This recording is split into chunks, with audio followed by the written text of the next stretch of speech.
Pérez sur ce premier terroriste identifié. C'est dingue. Ce sont les premières images filmées à l'entrée du Bataclan, quelques minutes après l'attentat. Des corps jonchent le sol un peu partout.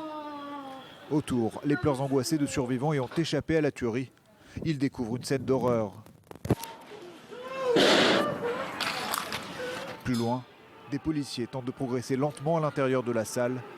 L'assaut contre les preneurs d'otages n'a pas encore débuté. L'un des 3 kamikazes du Bataclan est français.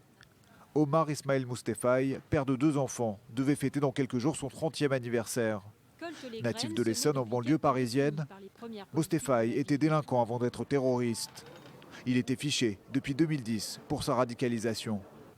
Aux dernières nouvelles, il résidait à Chartres, à une centaine de kilomètres au sud-ouest de Paris. Et c'est dans cette petite mosquée de la ville voisine de Lucé qu'il priait et tentait de prêcher la parole djihadiste.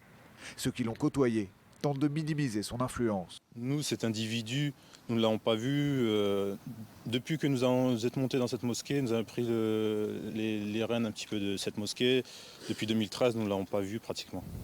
Les personnes qui sont parties en Syrie, l'État il sait bien qu'il y a 2 personnes qui sont parties en Syrie. Mais c'était des gens qui sont venus faire la prière comme tout le monde. Non, on n'est pas dans leur tête, on ne sait pas qu'est-ce qu'ils fréquentent, avec qui ils marchent et tout ça. Ça, c'est à l'État de savoir, c'est pas nous. Omar Ismail Moustephaï s'était rendu en Syrie l'an passé pour la dernière fois.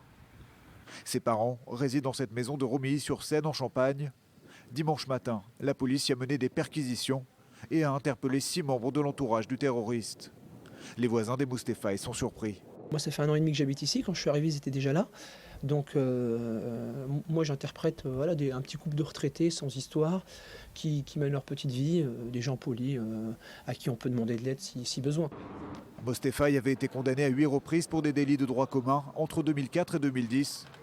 Son passif ne l'a pas empêché de préparer sereinement son périple meurtrier en plein Paris.